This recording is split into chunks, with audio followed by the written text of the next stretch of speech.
Can we fix the social care crisis? The pandemic's pushed a system on the brink even closer to breaking point as providers struggle with funding. This week, a new UK-wide levy will see workers paying more towards national insurance in order to pay for social care in England. But is it just a case of more cash, or is the system fundamentally broken? I'm Trevor Phillips, and this is The Great Debate.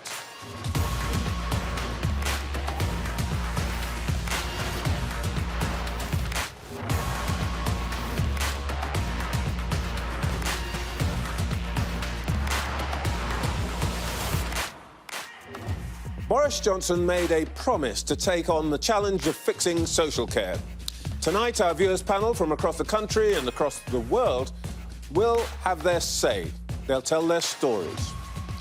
Joining us in the studio this week are former First Secretary of State and Chair of the All-Party Parliamentary Group on Adult Social Care, Damien Green. Nadra Ahmed, Chair of the National Care Association. Matthew Lesh, Head of Public Policy at the Institute of Economic Affairs. And Deputy Director of Policy at the Nuffield Trust, Natasha Curry. The big question facing us all tonight: can we fix the social care crisis? Nothing has changed. Nothing has changed. We are offering a long-term solution for the sustainability of social care for the future. We will fix the crisis in social care once and for all. If you've got £100,000, will help you. How on earth does the Prime Minister think that they can get their hands on that kind of money without selling their home? They haven't had the guts to fix this in all their time in office. The national insurance rise to help pay for the NHS and social care is on the way. I don't mind paying it if I'm paying, tax and national insurance to help others. We were like, oh yeah, let's just pay a bit more, but maybe, I don't know, we might change our minds when we're actually having to do it. I worked in care for a long time and it is massively underfunded, but equally I need to put food on the table for my little boy. We'll start as ever with our viewers panel, and I'd like to talk to Isha Gill, who's been with us before. Isha, good evening. Good evening. Your point? So I think that the tax hike has come at a terrible time. And I think in terms of younger people, hiking the national insurance only hinders our ability to get on the housing ladder or become independent. COVID's already seriously disrupted young people's education and livelihoods. Why are we hitting them with more hardship? I do think that tax hikes can be necessary at times, and I understand that we have to fund our NHS and our social care services. But at this point, with rising costs, I think it's the wrong thing to do. I've no issue paying taxes, but presently the new tax hike is only going to hurt the majority of people. So I'd like to ask the panel, is raising taxes the fairest way to fix the social care crisis? Thank you very much, Isha. So let's begin tonight, panel, with our question from Isha. Is raising a tax on workers the fairest way to pay for social care? Damien Green, you voted for it. I did, because I think we do need more money in the system. I think that'll be one of the uncontroversial things we discuss this evening.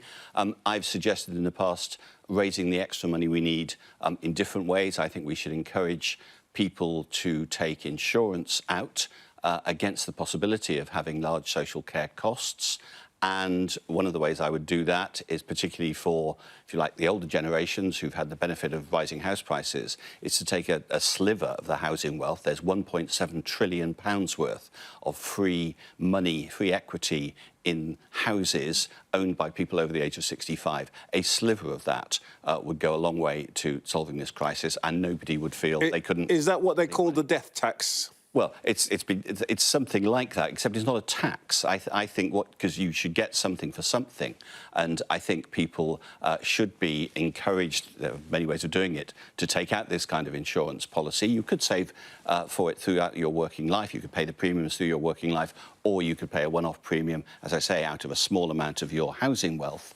But that way, you would have complete peace of mind in old age. But we are actually, Matthew Lesh, having to pay the 1.25% on national insurance as our employers. Look, I completely agree with your view. I think the national insurance rise is an absolute disgrace. You're putting a tax onto younger working people who don't tend to be asset rich, who are already struggling with energy price rises, with increasing cost of food, increasing cost of petrol, and then you're taking that money and fundamentally the purpose of that money is to ensure that older people who have houses don't have to pay some of their own costs and their own wealth to fund their own care. And I think that's an absolutely, literally a reverse Robin Hood. It's taking from the poor to fund the care needs of the much more rich, and I think we need alternative ways to fund it. I also think we have to ask ourselves, is this going to actually fix the social care crisis? Right now, the vast majority of this money is going to be going on the NHS. Is the NHS really going to turn around in a few years' time and say, oh, actually, we don't need all this extra money, it can go to social care now? I think what we've effectively got is more money going into the NHS without fixing the underlying issues in the social care system and also putting a huge burden on younger people who aren't necessarily the beneficiaries. OK, now, Ahmed, this is going to raise $12 billion, and as Matthew says at the beginning, it's going to go to the NHS, but the theory is, at least, that it's going to come to your members in the social care sector to help them provide for the elderly, particularly. What do you think? Do you agree with Isha that this is the wrong way to raise that money? Well, I think it's, you know, we've got to look at the fact that this money has to be raised, and the question is really a very good one. Is this the right way? And it feels like it's not, especially at this moment in time. We've got to raise it somehow, but we've also got to get rid of this notion that it's going to go to social care, because actually it is, as has been pointed out, it's going to go to the NHS first and foremost. So social care is just being used as a front, and I'll be very surprised if we see anything like the amounts that are being talked about. So it won't fix social care. You reckon that, actually, I mean, ministers are telling us that's what's going to happen. You're telling us that they're lying? I think they're being liberal with the truth. OK. Let's come back. I'll come back to you in a moment. Let's go back to our viewers' panel and talk to Paul Clark. Let's stick, Paul, on the national insurance rise. Where are you on this? Well, I'm not paying the national insurance rise. I've reduced my wages through salary sacrifice, so I'm not paying it.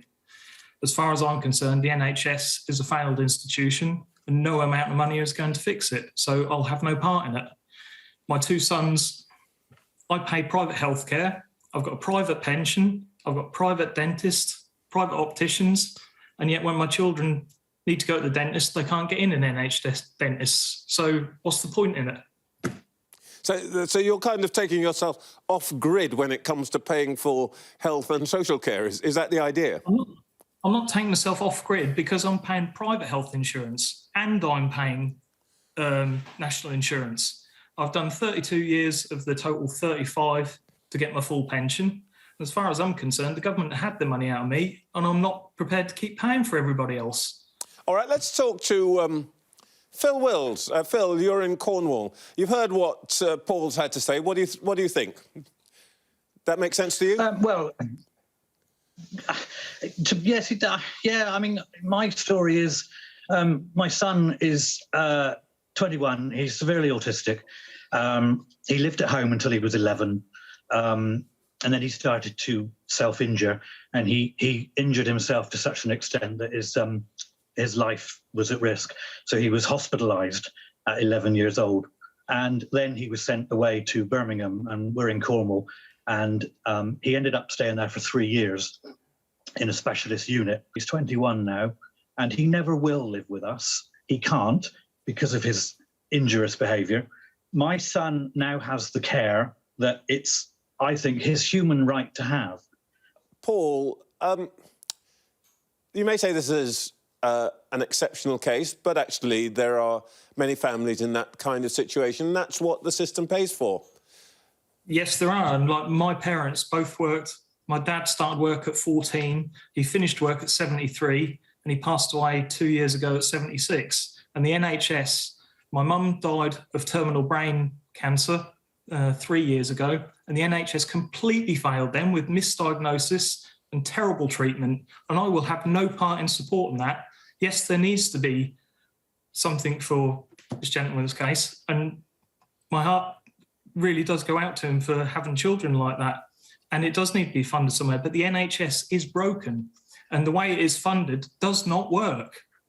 No amount of money will fix it. Paul and Phil, thank you so much. Natasha Curry, you spend a lot of time thinking about this. Is it ever possible to reconcile those two points of view? Well, I think this is the fundamental question here is not about cost, but what sort of society do we want? What sort of system do we want to support people, as we just heard in your last viewer's story? So we're not just talking about older people who might be able to save a lot and to own a lot of property wealth. We're talking about working age adults, younger people who need to be supported. And in a society that I would want to live in, I would want to see that support there. And I think it's clear that we need to put more money into the social care system. It's been underfunded for over a decade. I think the fairest way to do that is a general taxation that draws on both income, wealth and earnings, so that we all pay in, so that we all benefit. That's how we fund all our other public services. Doesn't mean that the care itself has to be free at the point of use, but I think we need a stable and sustained funding solution. Damien Green, when you hear a story like Phil World, do you think, actually, that's what it's for? But you also, and we had a lot of stories coming in ahead of this programme, of people who find that they are encountering a system that doesn't do what it's supposed to do, and wonder, like Paul Clark, whether we should keep feeding it money to carry on not doing what it's supposed to do. The system won't work if it doesn't get more money. But putting more money in on its own won't be enough. I agree very much with what Natasha has just said. And we need several really big changes, the first of which is much better integration with the NHS. 20% of people in hospital don't need to be in hospital. So they're there at some danger to themselves. Hospitals are dangerous places. For all the obvious reasons, despite the fact that everyone now is trying to cure illnesses. And, of course, that's much more expensive for everyone. So a well-run social care system would allow, as I say, better integration with the health service, so that, as from an individual's point of view, instead of facing this huge divide between NHS free at the point of use, funded out of general taxation, and suddenly a social care system where the funding is complex and you don't know how to find your way around it. If you had a much better system, and although I'm critical of many of the things the government has done on social care, I think the idea of integrating it with the NHS better is a good one. Let's pursue that point. Let's go to our panel, our viewers' panel. Now, I talked to Jane McCoy. Jane, you've probably just heard Damien Green making the case for greater integration. What do you think? I think it's a brilliant idea. I've always, I'm a retired social worker and I trained as a nurse many moons ago. And I think it should be under one umbrella. I think it should be like it was when I started my training. Everybody, all older people, were looked after by the NHS. Margaret Thatcher introduced a Community Care Act, and that's when we saw the private sector develop homes and start underpaying their staff to look after the older people and people who needed caring for. Jane, thank you so much. Nadra Ahmed, you're on one side of this divide. What do you think about this point about integration? A, good idea. B, possible? Well, I think in theory, integration sounds like a great idea, but in practice, it's very difficult to understand how this will happen.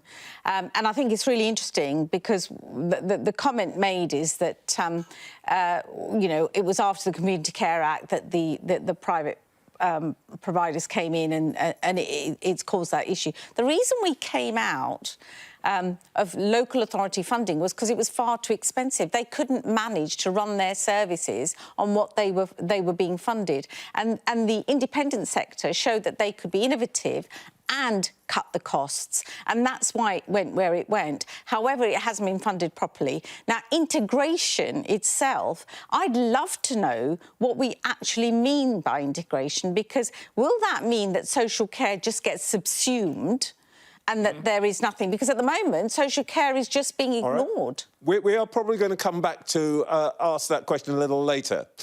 This is the great debate. Up next, we're asking, do care workers get the recognition they deserve. Social care is in a terrible model in the UK. We've got a social care sector that's just too fragile. We want sick pay. We want pension. I will visit the government and the council to come and work with me on a 12-hour shift one day, starting at 8 o'clock, finishing at 8:30, and then we see how the work is. Recruitment is holding us back. Resource needs to be put behind the drive to recruit people into care and professionalise the job.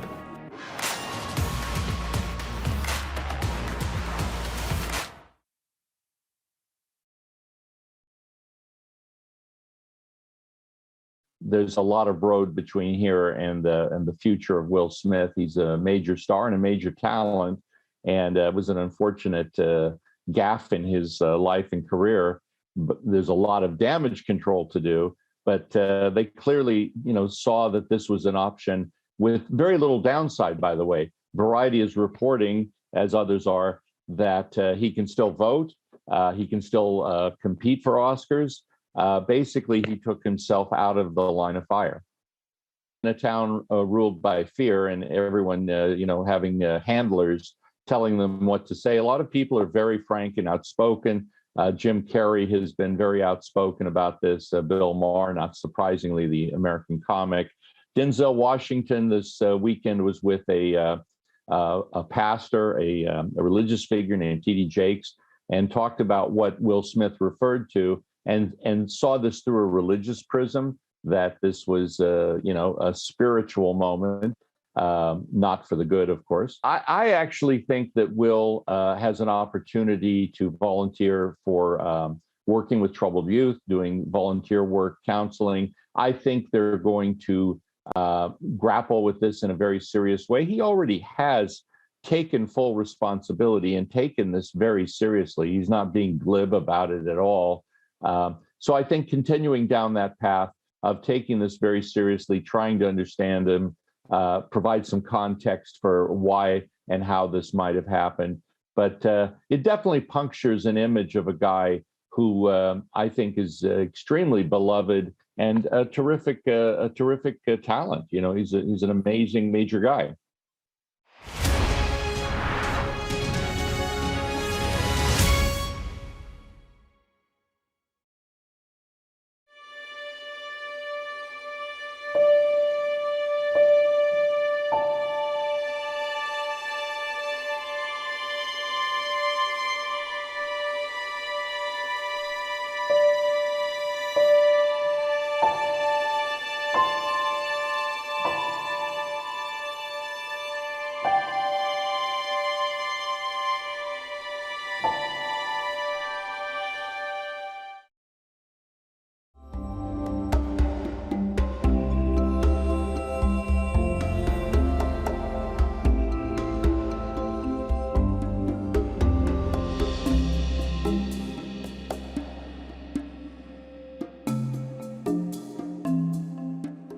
ba ma dalee commencé liggéey bi yokkute bu bari am nañ ko ci.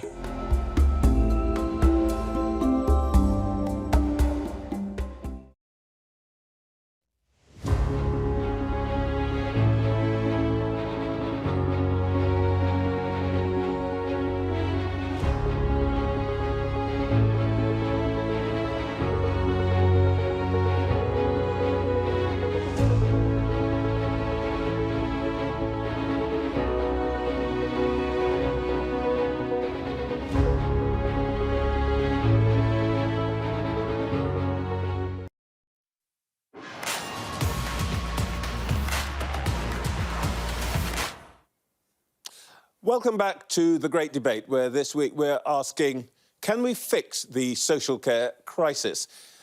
Thousands of elderly and disabled adults aren't receiving the care they need because of a shortage of workers. Low pay, 0 hours contracts, unpaid working time, among the reasons for staff quitting their jobs. And now there are concerns that the money raised by a rise in national insurance contributions won't be enough to bring them back.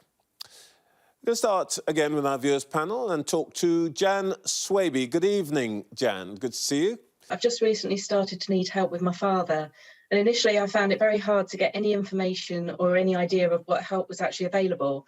I believe that COVID did actually make things more difficult as I wasn't allowed into hospital with him. And I had a very stressful time trying to sort out power of attorney to get people to talk to me. But even with that, I still sometimes get left out of the loop. I think that those working in social care are overworked and underpaid, and they don't have the time to handhold and help people through a process that's new and can be very confusing during a stressful period for the person requiring help and their family. We've now found some of the help we need, for which I'm very grateful, as I don't think we could cope very well without it. But my question for the panel is, how can we encourage more people to become social carers? Thank you so much, Jen. So Jen asking really about the bureaucracy of the system, but underneath that, her question, how can we encourage more people to become care workers? I imagine, Nadra, that is a question that you ask yourself every night before you go to bed and every morning when you get up. Absolutely. It's keeping a lot of providers awake at night because the shortage of our workforce, we've got 112,000 vacancies at any given time. What's the total workforce? It's 1.5, just over 1.5 million. So we need to boost the workforce by about another 5. Well, yes, and we need 500,000 more if we're going to go. If you look at the demographics, and I think what's really important to recognise here is that as we go forward, we look at why are people not joining the social care sector, and the reasons given are quite often like the ones expressed there: the low pay, the undervalue has really come up much more than ever before. Care workers feel completely undervalued. Some of the things like the policy to, for mandatory vaccinations, all of these things when it affected social care, not the NHS, all of those things make people feel that they're being blamed and that they're not in the right place. Pay is obviously a reason, and for that I would just say to you that the average fee for a care home in the small to medium-sized provider sector that I represent is around £600 a week. So we're looking at about £4 an hour-ish, and that's what providers have to do to supply. And on top of that, we must also recognise that the people we now look after used to be looked after in long-term geriatric wards. So if somebody's in a hospital setting, it costs over about £2,000 a week for them to be cared for in a hospital. In a care setting, we think as a nation it's OK to pay £600 and less. We've got as low as £488 pounds a week. So your issue is about the care workers, not just money. I mean, obviously, there's the last point you made, but it's not just the wages for care workers, but actually a sense of regard and status. All right, let's talk to panel. Talk to Chris Roberts, who I think has a view on this issue. Good evening, Chris. What have you got to say? Good evening, Trevor. Well, my wife has been a senior care person in a private nursing home for many years, and I've sat and watched how it all works. Social care in a home setting is a Cinderella, in my opinion, of the NHS generally. We never think about it. It's always the NHS, this, that, and the other. But when you think about it, we're all going to grow old, probably me sooner than you. We're all going to need social care in our old age. Now, the lady who's just spoken on your panel, she's quite right. Money is a big issue, but the image and the professionalism isn't there within the care sector. The care sector is almost seen as servitude within the industry. It's not a profession to be proud of, like a nurse, like a doctor, like a surgeon. They're almost skivvies. They're seen as low sort of... Thank you, Chris. Matthew Lesh, this is an interesting point, isn't it? It's not just money. It's, are we proud of these people? Yes. They have status. It is absolutely about status. And I think what a lot of people get from their job beyond the salary is that sense of satisfaction. I think there's a lot of that in social care naturally, the fact you're taking care of somebody, the fact you're helping somebody, and that attracts a lot of people to it. But at the same time, we've got this underlying issue across the whole economy. In fact, we have an ageing population. If there are people who want to work in this country and want to work in the care system, we shouldn't be turning them away because of an overly restrictive immigration system. If we need those people to come and help take care of the elderly, we should let them in. Now, Natasha, this is quite a big issue, isn't it? That the sector depends essentially on importing people from abroad who are, relatively speaking, happy with lower pay than people here would be. Well, I think historically, yes, we have had a high proportion of people coming from overseas who have worked in the care sector and offered enormous value in the care that they've been able to give. What we've seen since Brexit has changed the immigration process is that we've seen a drop-off in people entering the system from abroad. And the government has now introduced a new visa system for social care, but it's very costly for providers and quite complex for providers to recruit from abroad. So I think we need a more joined-up approach to immigration that helps providers to bring people in from abroad who want to come and work here. But we also need to think about the domestic workforce as well. Fundamentally, we need to make this a valued and respected profession. Part of that is about pay, but it's also about how those people are valued in society. And I think there were some examples during COVID where NHS workers got priority shopping hours, social care workers didn't, for example. And I think we need to change the perception of work alongside pay and training. So we have to send some of the right signals about esteem, if I can put it that way. Exactly. Let's come back to our viewers panel. Helen Phillips. Hi, Trevor. Hi. Yeah, I mean, I've recently left working for social care for 13 years, and that's because the system, literally for that amount of time, hasn't worked. There's been more cutbacks. And Philip, with a disabled, obviously 21-year-old, I've worked in disability, and he's in Devon. The family are in Birmingham. It's a long way for that family to travel to even see their young person. There's no money. The Care Act states that they will provide a personal-centred approach for the individual. Well, they don't, because if they did, we'd be able to meet the needs of those people locally in their own community and to support families. So for me, the adult social care system has broken down, which then breaks down workers, it breaks down the family relationships, the individuals' relationships. It's a massive impact. Overall, it's not just around adult social care, but they definitely need more money, but they definitely need more people trained. And that's the other thing. You go into the system and it's like, oh yeah, we'll give you 1 day induction, here's a bit of paper, off you go. And, so again, we're failing. To me, we fail so many families, elderly, young. OK. It definitely needs a revamp.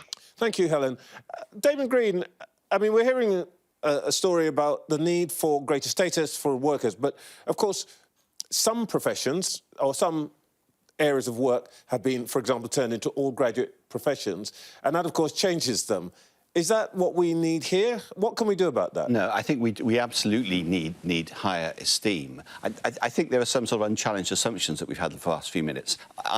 My father spent the last couple of years of his life in care homes, and so I can't begin to say how much I admired the workers, almost all of whom weren't from this country. Most of them were Polish in the care home he died in, and they were completely brilliant. But let's be clear, the reason to bring a lot of people from overseas into the sector, as in any sector, is to keep wages down. That's the effect of it. I mean, whether it's the original purpose or not, that's the effect of it. So apart from increasing wages now, the other thing we need to do, as everyone has said, is to basically get parity of esteem with the health service, that if you're a nurse in a social care setting, you're likely to be paid less than a nurse doing a very similar job in a hospital. And also, the public is not going to be going out there on a Thursday night clapping for you. So that's the big thing that we've got to change. Very, very, very briefly, I can see Nadra, you're looking a little bit sceptical about this. Well, I mean, I think all I would say is that we've got these visas that was announced on Christmas Eve, that we could bring people in from abroad to look at the issues of unemployment, and the salary set by the Home Office was £10 something an hour, and yet we think it's OK to pay our domestic workforce £9.50. Why don't we just raise that? Why don't we raise it so that we can get our domestic workforce in? All right. Coming up after the break, we'll be hearing from Dutch nurse Jos de Blok about how he transformed home care in the Netherlands.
I love my job because I get to do something that is contributing to a better future.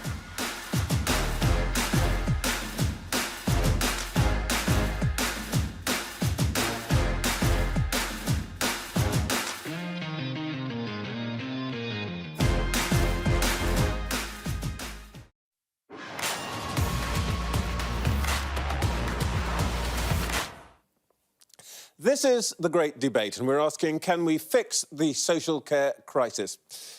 It's certainly not just us grappling with that question. Countries around the world are looking for solutions when it comes to caring for ageing populations. Well, one company in the Netherlands may have an answer.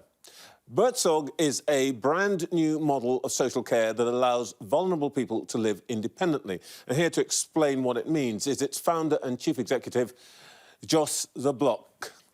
Good evening. I wonder if you could just tell us, first of all, make sure that how to pronounce buurtzorg and explain what it is, please. Buurtzorg is an organization where care workers and nurses are working in self-organized teams and supporting people in their quality of life and self-support, but also focusing on the neighborhood, so they mobilize people around the patient so that informal care and healthcare, social care are working very effectively together. If I understand it properly, then these groups, these teams of nurses and staff, maybe about a dozen, work pretty much autonomously. They work independently without much central direction. And if I've got the numbers right, I think there were some studies that showed that you cut down both bureaucracy and cost. Yes. Yes, we can show throughout the years. We are now existing for 15 years in Holland. And we show that by focusing on the results, so on the outcome for the patients, that we could reduce the cost with 40%. And for example, for the care workers themselves, we raised the salaries. So the price per hour became a little bit higher, but the cost per patient reduced. So I think it's good to focus on how can we, on one hand, have the economical results in a positive way, and on the other hand, how can we create a job which is attractive for care workers and is doing the right things for the patient. So this is interesting. Higher salaries, more job satisfaction for workers, less time spent on the patient, and the whole system costs less. What's not to like? Why has it not transferred, for example, to our country? I think a lot of people in many countries are looking at healthcare from a cost perspective, what I see is that this perspective is really bothering and it's not helping. So if you try to look at social care from a more perspective of what can it contribute to humans, and how can we do it in a way that it's as effective as possible, and how can we organize it so that we have as less as possible bureaucracy, then you will have another you have another perspective. But what I see is new public management, but is controlling us all over the world, is lacking these kind of visions and these kind of perspectives.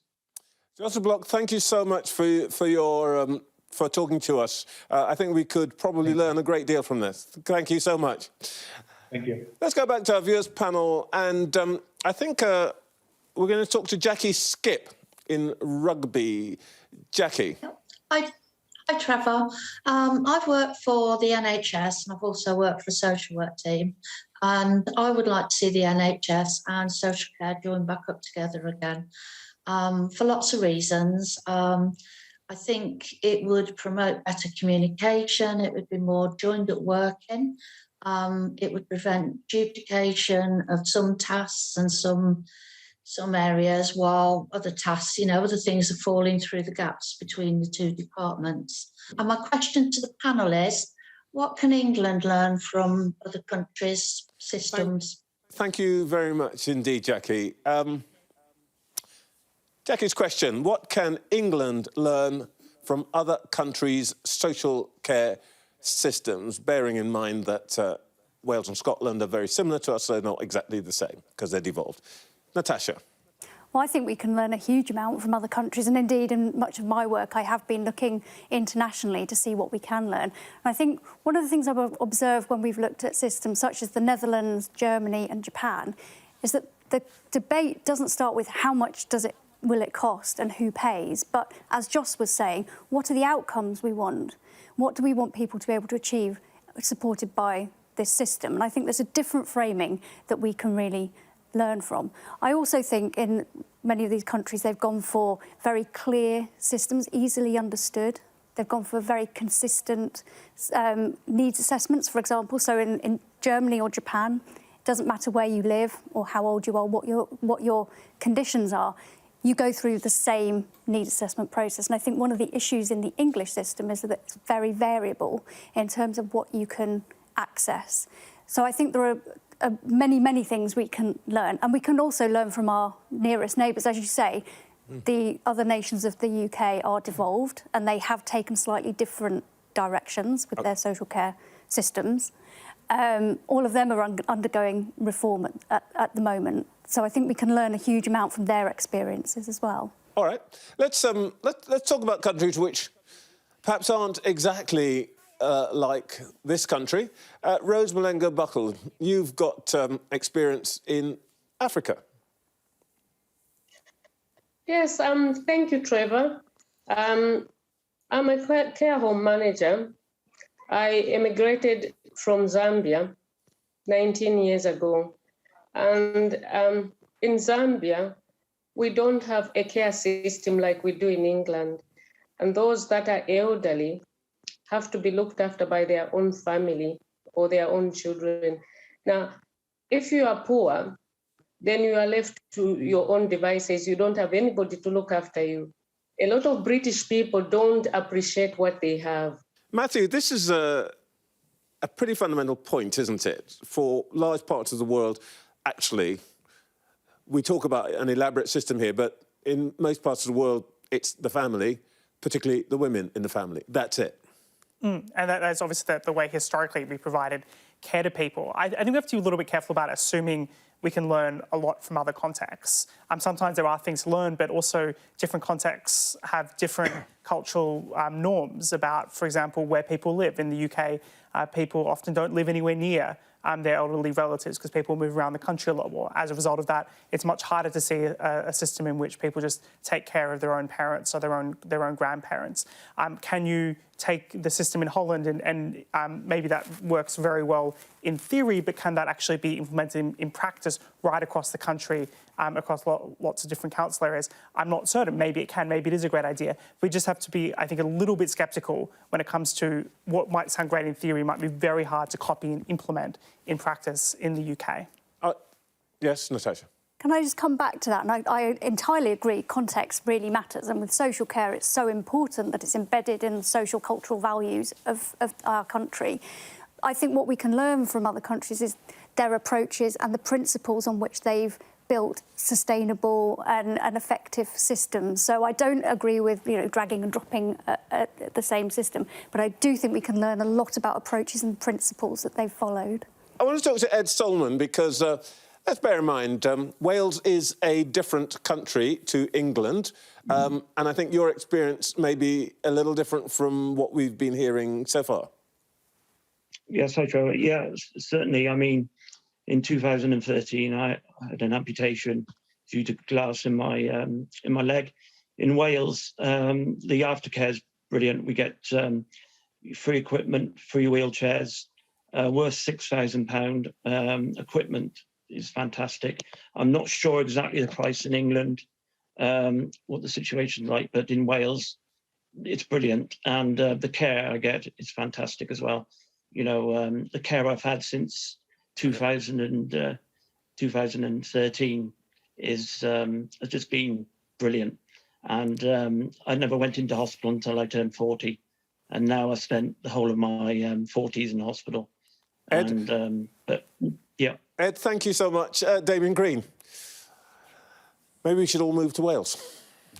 I mean, I'm delighted Ed's had that experience after a terrible accident.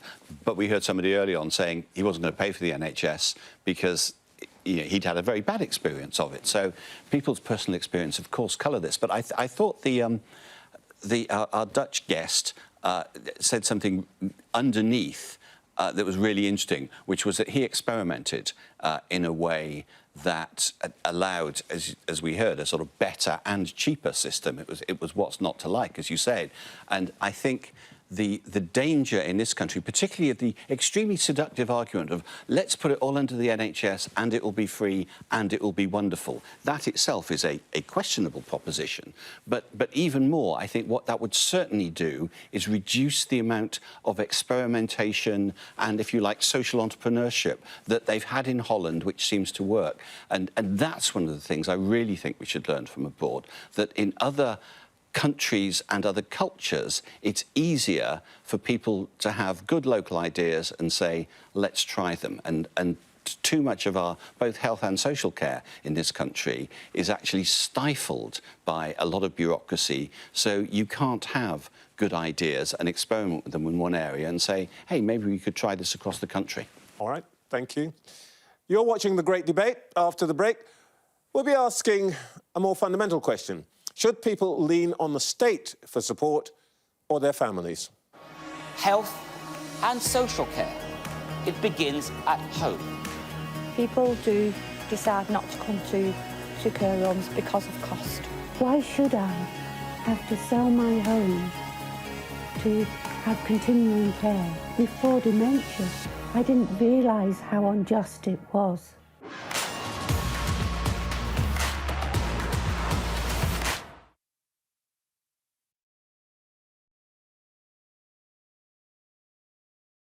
I'm Hannah Thomas-Peter, and I'm Sky's climate change correspondent. The UK is a world leader in wind power. Power! Power! People! It's part of the Congo Basin rainforest, which is such an important ecosystem. It's known as the lungs of Africa. We aim to be the best and most trusted place for news. She doesn't really enjoy speaking to the press, and it wasn't clear right up until the last moment that she was going to sit down with me. I might be just very naive, but I do believe that change is possible, otherwise we wouldn't be climate activists.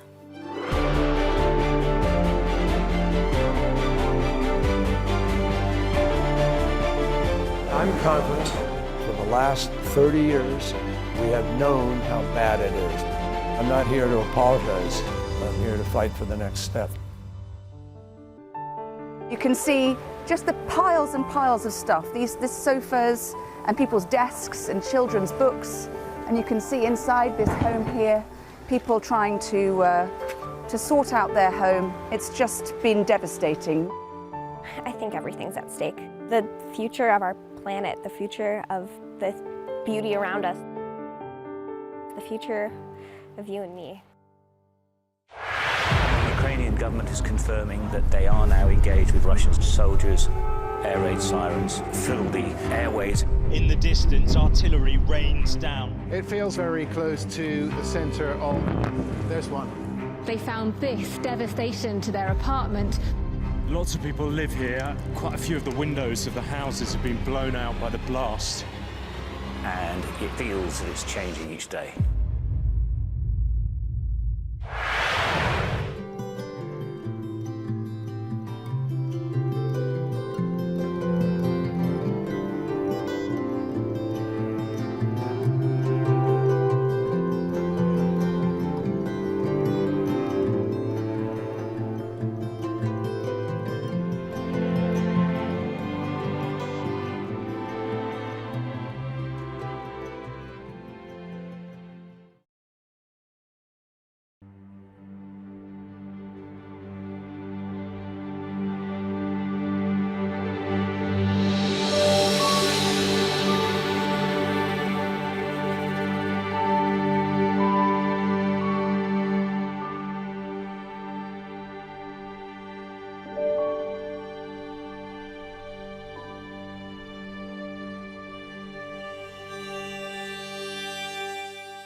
ba ma dalee commencé liggéey bi yokkute bu bari am nañ ko ci.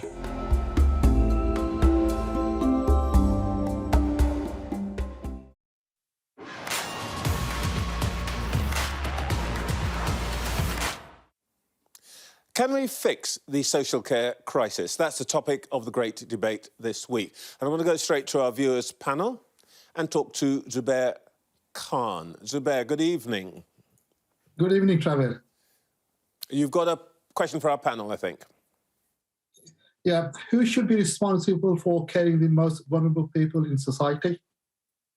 And what do you think the alternatives are here?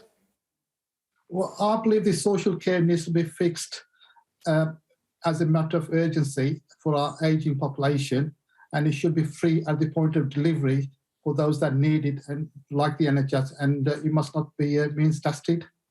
OK. All right, Zubair, thank you so much. Zubair's question for the panel. Who should be responsible for caring for the most vulnerable people in society? A question we touched on last part. Matthew. I mean, what we're effectively talking about there, if you make it like the NHS entirely state-funded, is nationalising the entire system. I'd just like to know where that money comes from. We've already got huge underfunding issues in social care. If we take out any contribution from people who can't afford to pay, you're going to just exacerbate those issues. And this is the problem with social care. It's always not going to have enough money. The government has too many priorities. We have, obviously, the healthcare system, we have education, we have more demands in the context of international security, for military funding, we have international aid, the list goes on and on. So the question then here, and I think we need to do a really important distinction here.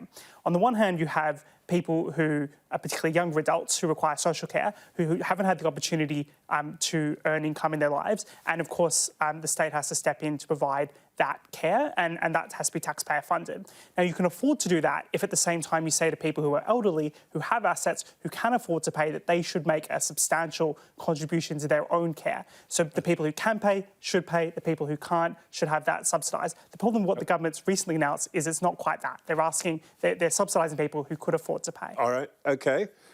Let's come back to Mark Dabbs on our viewers panel. Mark, where do you stand on this question of how we divide the responsibility and, if you like, the burden, I think people sometimes call it, between home, family and state?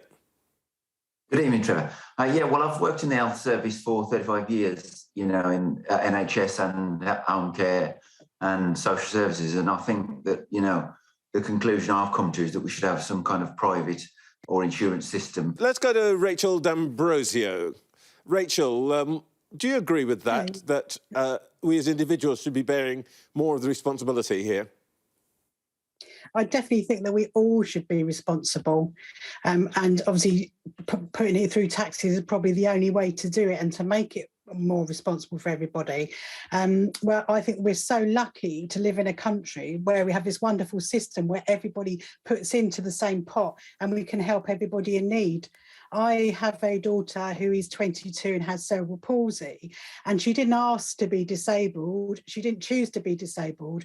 And as much as there are problems in the NHS and in social care, if we didn't have that as a family, I don't know what kind of a life she would actually have if we had to rely totally on family to provide that care.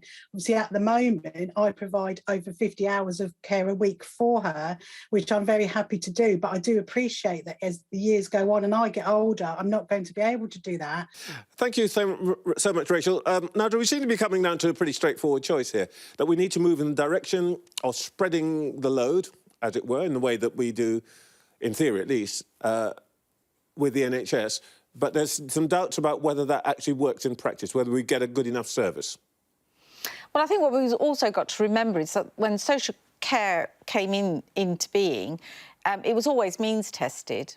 But the people that were being looked after were not with the complex healthcare needs that they have now. So we've moved the goalpost to social care taking on very complex healthcare needs. And so the funding of it becomes much more challenging because, of course, the funding didn't follow. So as hospitals started to keep, less of the complex cases there, we've got them. We've got end-of-life care, we've got all of that. So the funding hasn't followed, and that's where we sit. Who's responsible, I think, is really interesting. Something that sticks in my mind from years ago when I met somebody who said, and I was saying what a great job he was doing with his wife, and he said, in trying to make her independent, I've lost mine. And that was really profound for me because looking after his wife at home meant he lost. Damien Green, we're going to run into a crunch here somewhere, aren't we? I mean, we have to somehow disentangle the question of who pays, how we get enough money, and actually whether we can find ways of improving the quality of delivery of the system. What is the next step here? I mean, there isn't a single answer, obviously, but what's the next step here? First of all, I think it's a false choice to say either it's the individual's responsibility or it's the state's responsibility. It's a bit of both. But have we got the balance right now is really the question. I think for those who can afford it, they should be encouraged through insurance systems. I completely agree with what Mark said, to pay that way or to pay some of it that way. Obviously, for people who can't afford it, and that will be a significant chunk of the population, it should be funded out of taxation. But we're hitting the limits of the taxation that people are willing to pay, and I suspect those limits will get really stretched this year. So there are a whole raft of things that we haven't discussed yet that we need to do as well as get more money into the system, one of which is to build housing that people can live in comfortably even as they get older and frailer. We build about 1/10 as much proper supported housing in this country as they do in America or Australia or New Zealand. Now, that will mean that if people are very severely ill or have dementia and need that sort of level of care provided in care homes, of course they'll get that at the end of their lives. But the more people who can live in their own homes for longer is not only cheaper for the system, but much more importantly, it's what people want. It gives them a better quality of life. We should aim at that. I doubt this is the last time that we talk about this topic on this show. But that's all we have time for this evening. Just remains for me to thank our panellists here in the studio, Natasha Curry, Matthew Lesh, Nadra Ahmed and Damien Green. Of course, it's you at home who are the centre of this conversation. And if you'd like to be part of the programme next time, you can get in touch by emailing thegreatdebate@sky.uk. For now, I just want to thank our wall viewers panel as ever. Thank you for your questions and for your thoughts. And, of course, for you at home, keep talking. We'll see you again at the same time next week for The Great Debate.